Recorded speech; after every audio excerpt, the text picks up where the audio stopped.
اس نے گھبرا کر سیڑھیوں کی جانب دوڑ لگا دی۔ اوپر دروازہ بند تھا۔ ہاشم نے پاگلوں کی مانند لوہے کے دروازے کو ٹھوکریں رسید کرنی شروع کر دی۔ وہ گلا پھاڑ پھاڑ کر چلا رہا تھا۔ وہ قصبے والوں کو اپنی جانب متوجہ کرنے کی کوشش کر رہا تھا، لیکن بھلا ایسا کب ممکن تھا؟ تہ خانے میں قید ہونے کی بدولت آواز مکان سے باہر نکلنا ہی ممکن نہیں تھی۔ اس پر ستم ڈھاتی طوفانی بارش اور گرجتی چمکتی بجلی کی بدولت بالکل بھی ممکن نہیں تھا کہ مکان کے قریب سے گزرتا کوئی شخص بھی اس کی آواز سن پاتا۔ تقریباً 15 منٹ اس پر جنونی کیفیت طاری رہی، پھر کسی چیز کے دھماکے کے ساتھ اندر گرنے کی آواز کی بدولت وہ ہوش و حواس کی دنیا میں واپس آ گیا۔ اس نے ریلنگ پر ہاتھ رکھ کر تہ خانے کے سرد ماحول میں نیچے جھانکا، اور پھر اسے اپنے ہاتھوں کے طوطے اڑتے محسوس ہوئے۔ روشن دان کی جگہ بہت بڑا خلا دکھائی دیتا تھا۔ لکڑی کی دیوار کافی سے زیادہ ٹوٹ کر تہ خانے کے فرش پر آ گری تھی۔ اب پانی کی دھار موٹی ہو گئی تھی اور تہ خانے کا فرش سمندر کے پانی میں چھپ گیا تھا۔ ہاشم اپنا سر پکڑ کر سیڑھیوں پر بیٹھ گیا۔ فرار کے لیے صرف تہ خانے کا دروازہ ہی باقی تھا، اور وہ بھی باہر سے بند تھا۔ لیکن اگر وہ تدبیر اچانک ہی اس کے دماغ میں وارد ہو گئی تھی۔ وہ لکڑی کا کاریگر تھا، تہ خانے کی چھت کو کاٹ کر باہر نکل سکتا تھا۔ اوزار تہ خانے میں موجود تھے، صرف چھت کو کاٹنا مشکل ترین عمل تھا، لیکن ناممکن نہیں تھا، اور اگر ناممکن بھی ہوتا تب بھی اس کے پاس اور کوئی راستہ موجود نہیں تھا سوائے ناممکن کو ممکن بنانے کے علاوہ۔ ہاشم نے تہ خانے کا رخ کیا۔ اب پانی اس کی پنڈلیوں کو چھو رہا تھا۔ لالٹین کی زرد روشنی میں تہ خانہ کسی سوگوار قید خانے سے کم دکھائی نہیں دے رہا تھا۔ لکڑی کاٹنے کے اوزار مضبوط میز کے اوپر پڑے تھے، اس لیے پانی سے محفوظ تھے۔ ہاشم نے اوزار اٹھائے اور لالٹین کو ہاتھوں میں تھامے واپس سیڑھیوں کی جانب چل دیا۔ پانی تہ خانے کی پہلی سیڑھی کے قریب پہنچنے والا تھا۔ وہ پھرتی کے ساتھ سیڑھیاں چڑھ کر دروازے کے قریب آ کھڑا ہوا۔ اب اسے سردی کا احساس شدت کے ساتھ محسوس ہونے لگا تھا، لیکن ماحول کو گرم کرنے کے لیے وہاں سوائے لالٹین کے اور کچھ بھی موجود نہیں تھا، اور لالٹین کی حدت ناکافی تھی۔ ہاشم نے ہاتھ کو اونچا کر کے چھت کا جائزہ لیا۔ اس کے دونوں ہاتھ بآسانی تہ خانے کی چھت کو چھونے لگے۔ آری کو ہاتھوں میں تھام کر اس نے چھت کا معائنہ کیا۔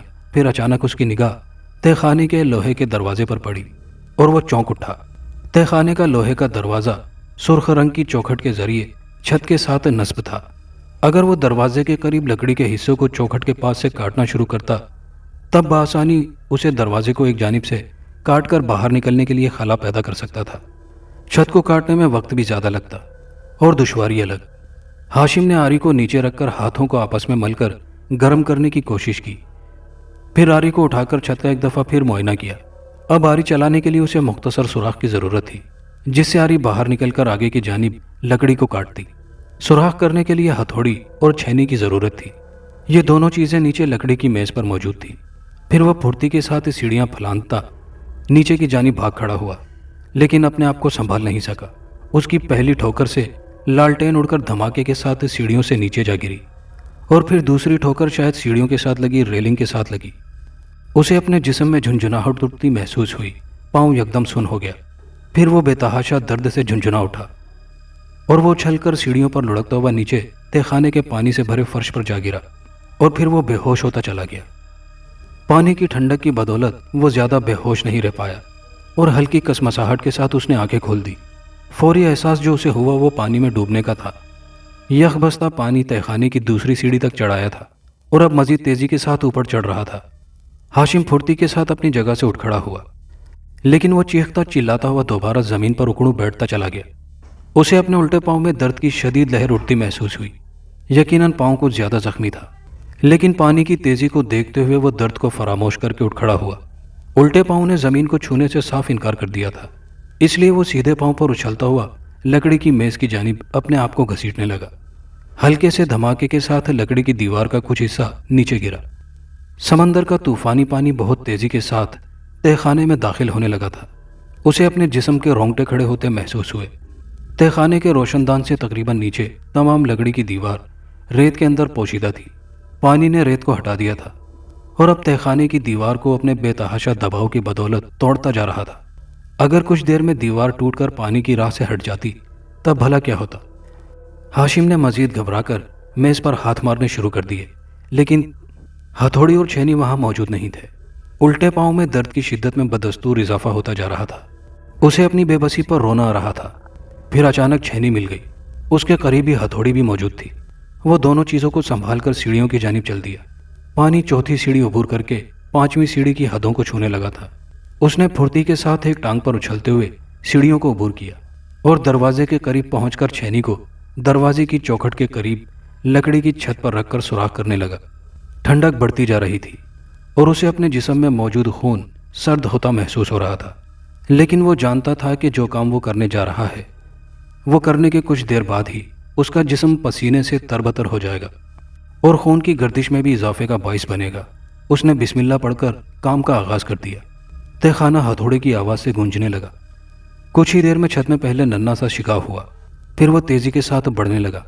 جب آری کی لمبائی کے قریب شگاف ہوا تب اس نے ہتھوڑی کو ایک جانب رکھا اور آری کو شگاف میں ڈال کر چھت کو کاٹنے لگا۔ یہ بہت مشکل اور تکلیف دہ عمل تھا۔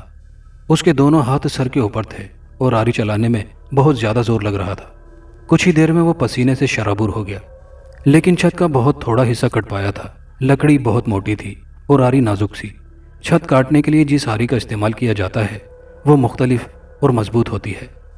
یہاں اس کی پتلی آری کام تو کر رہی تھی، لیکن بہت طاقت صرف کرنے کے بعد پھر دھماکے کے ساتھ نیچے دیوار کا مزید کچھ حصہ گرنے کی ہلکی سی آواز سنائی دی۔ اس نے پریشان نگاہوں کے ساتھ پیچھے نگاہ دوڑائی، پھر کانپ کر رہ گیا۔ وہاں سمندر کا پانی ٹھاٹھے مار رہا تھا۔ ساتویں سیڑھی کے بعد سیڑھیوں کا تمام سلسلہ پانی کے اندر ڈوب گیا تھا۔ اب صرف 5 سیڑھیاں باقی بچی تھی اور تہ خانے کے اندر جانا ممکن نہیں رہا تھا۔ اس نے گھبرا کر آری اٹھائی اور جہاں چھت کا کچھ حصہ کاٹ چکا تھا وہاں رکھ کر دوبارہ کٹائی کا آغاز کر دیا، لیکن اب اس کے ہاتھ میں احتیاط کی بجائے عجلت زیادہ تھی، اس لیے آری کی رفتار آہستہ آہستہ کم ہو رہی تھی۔ پھر کڑاکے کی آواز کے ساتھ اس کے ہاتھ کو جھٹکا لگا۔ آری کے اوپر کا حصہ چھت کے شگاف میں رہ گیا تھا اور نچلا اس کے ہاتھ میں موجود دستے کے ساتھ لگا رہ گیا تھا۔ اس نے پریشان نگاہوں کے ساتھ ہاتھوں میں موجود آری کے ٹوٹے ہوئے مختصر حصے کو دیکھا، پھر اسے ایک جانب پھینک دیا اور اپنے سر کو دونوں ہاتھوں میں تھام کر زمین پر اکڑوں بیٹھ گیا۔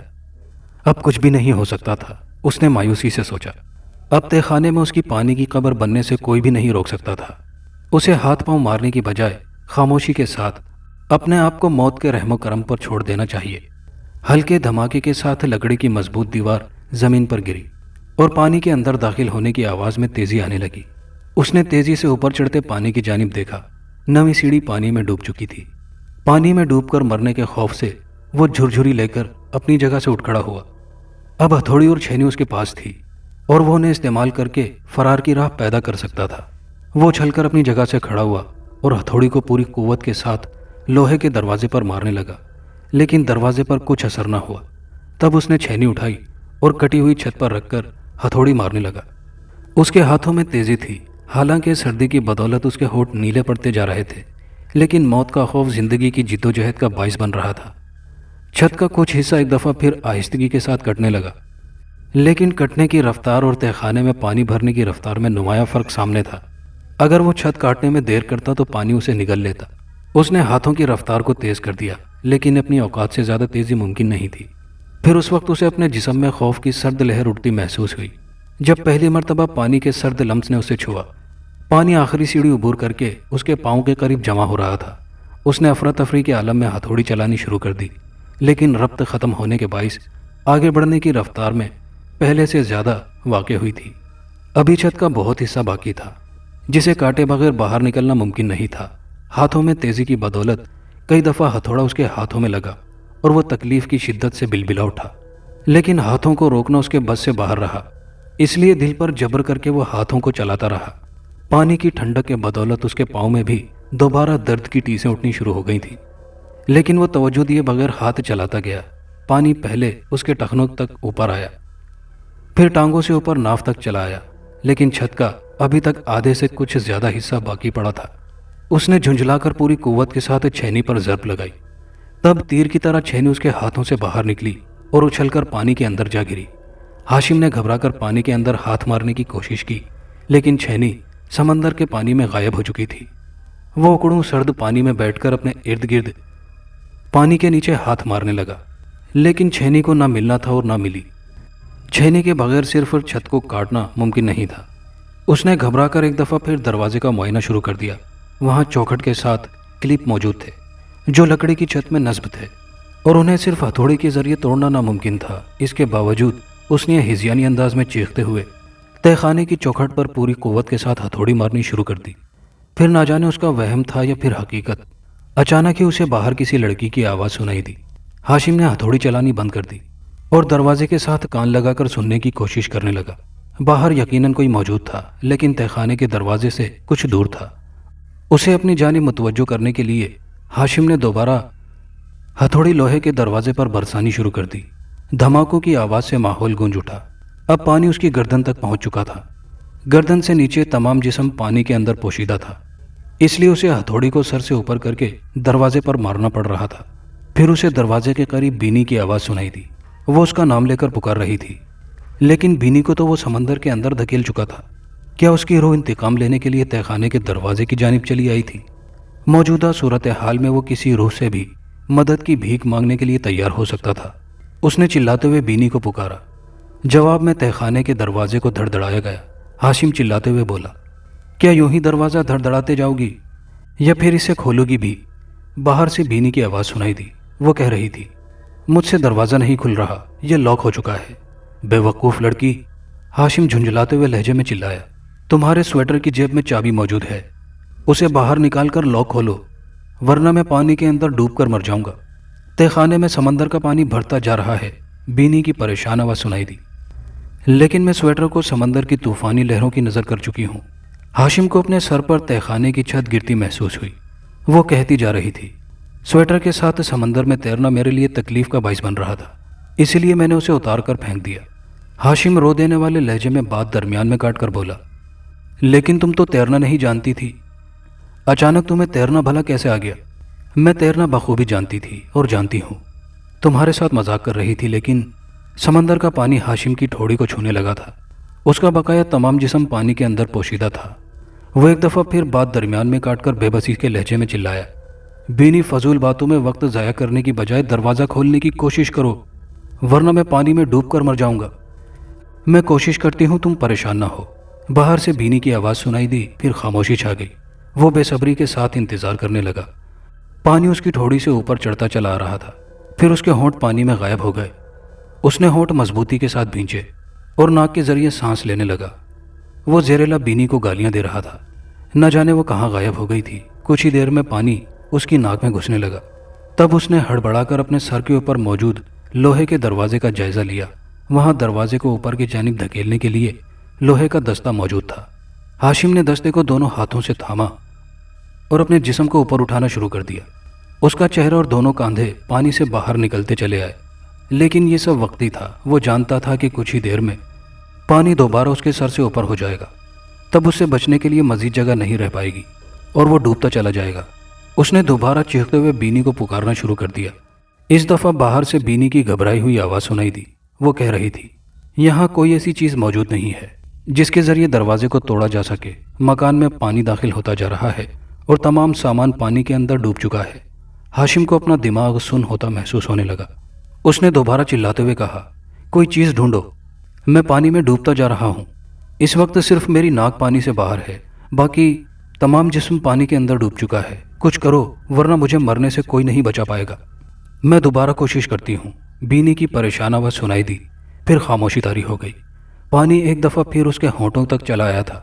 اس نے پریشان نگاہوں سے دوبارہ دروازے کی جانب دیکھا، لیکن وہاں اب تھامنے کے لیے کچھ باقی نہ بچا تھا۔ اس کا جسم سرد پانی کے اندر اکڑ چکا تھا اور دروازے کے ساتھ لٹکے ہونے کی بدولت اسے تمام جسم کا وزن اپنی کلائیوں پر برداشت کرنا پڑ رہا تھا۔ ایسی صورت میں وہ زیادہ دیر دروازے کے ساتھ لٹکا نہیں رہ سکتا تھا۔ اب پانی دوبارہ اس کی ناک تک پہنچ چکا تھا۔ اس نے زور دے کر اپنے جسم کو اوپر اٹھایا اور اس کا سر لوہے کے دروازے کے ساتھ ٹکرانے لگا، لیکن تھوڑی ہی دیر میں وہ تھک ہار کر نیچے بیٹھتا چلا گیا۔